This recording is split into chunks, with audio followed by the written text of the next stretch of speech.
এই ভিডিও তো তারেক রহমান স্যারের কাছে, মহাসচিবকে স্যারের কাছে চলে যাবে। আমি তাদেরকে বলবো, আপনার এই নেতা 5টা নেতাকে সরিয়ে খান। যে চাঁদাবাজি বন্ধ করতে পারবে, যে কোরআনের আইন চালু করতে পারবে, আমরা তাকে ভোট দিয়ে আনবো। একজন হিন্দু আমার প্রশ্ন জিজ্ঞেসে, আমাকে প্রশ্ন জিজ্ঞেসে, ভাই আপনি ভোট কাকে দেবেন? ওই আমি ভোট তো বিএমপিকে দেবো। কেন ভোট দেবেন বিএমপিকে? সে হিন্দু মহিলা কয় আমি জামাতের ভোট দেবো, আর আমার মুসলমান কেন জামাতকে চাই না? আমি যদি মনে করি যত দল গঠন হবে তত আমাদের জন্য ভালো, জানি কি চাঁদাবাজি না করতে পারি। আমাদের রাষ্ট্র ক্ষমতায় দেশের জনগণ একটাই চায়, চাঁদাবাজ দেখতে চায় না। সমানকরা যতদিন চাঁদা তাদের যতদিন ইচ্ছে তারা ততদিন চালাতে হবে। আমি বলবো দেশ যতক্ষণ নিয়ন্ত্রণে আসবে না, যতক্ষণ চাঁদাবাজি বন্ধ না হবে, ততক্ষণ আপনি নির্বাচন দিয়েন না। চাঁদাবাজ বন্ধ হবে, তারপর নির্বাচন দিয়েন। চাঁদাবাজ যতক্ষণ বন্ধ না হবে ততক্ষণ আপনি নির্বাচন দিয়েন না। এর আগে আওয়ামী লীগ দেখছি, আমরা সব দল দেখছি। আগামী রাষ্ট্র আমাদের কি মূল্যায়ন করে না? যাদের জন্য এত না কি না করলাম, 10 লাখ টাকার দেনা হয়েছি তাদের জন্য। আর আজ 5 তারিখের পর তার মামা হয়েছে, খালু হয়েছে, ড্যাড হয়েছে, ফাদার হয়েছে, আইসে আর উপরে উঠে গেছে। আর আমরা তাদের জন্য কি করছি? বিএমপি আমাদের কি মূল্যায়ন করে না? কি করবো? বিএমপির জন্য জায়গা বেশি, গড় কামাইকে বেশি, বাপের পোতাটা বেশি, আর শূন্য হয়ে গেছে বিএমপির জন্য। আজ বিএমপির নেতারা আমাদেরকে মূল্যায়ন করে না। তাকে যেতক্ষণে বিএমপি কর্মীদেরকে মূল্যায়ন করবে না, হ্যাঁ সেতক্ষণে বিএমপি ক্ষমতা আসবে না।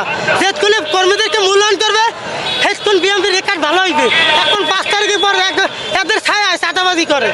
এই চাঁদা বন্ধ করতে কারা পারবে? যারা রাজপথে খাটছে তারা চাঁদাবাজ বন্ধ করতে পারবে। আর বিএমপি 5 তারিখে যারা আইছে তাদেরকে মূল্যায়ন করে। বিএমপির জন্য জায়গা বেশি, গড় কামাইকে বেশি, বাপের পোতাটা বেশি, আর শূন্য হয়ে গেছে বিএমপির জন্য। আজ বিএমপির নেতারা আমাদেরকে মূল্যায়ন করে না। বিএমপি সমাবেশে গেছি, আন্দোলন করছে, দিকে আসিন আমাদেরকে শূন্য করে করাইছে। তার একজন পিএস, সে একজন পিএস, সে পিএস যদি বলে সামান্য রিজি সাহেবের পিএস, সে পিএস বলে তোদেরকে যে আমি যদি ফোন দিই অনেক তোরা পচতে পচতে যাবি। বিএমপির জন্য জায়গা বেচলাম, জমি বেচলাম, বাপের পোতা বেচলাম, ঘরটাও বেচলাম, রাজপথে খাটলাম বিএমপির জন্য। এই পার্টি অফিস ফেস খেলাম 28 অক্টোবর আমরাই চাঙ্কা করে রাখছি।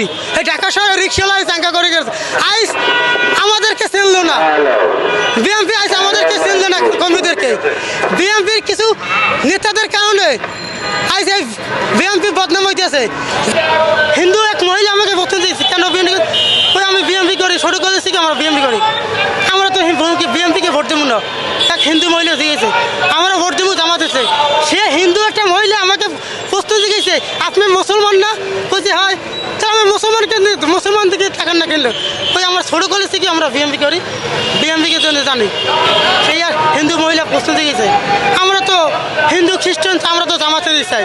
যদি জামাত ইসলাম যদি বিএমপির সাথে স্বতন্ত্র পার্টি যদি দাঁড়ায়, তারপরেও জামাত ক্ষমতা আসবে।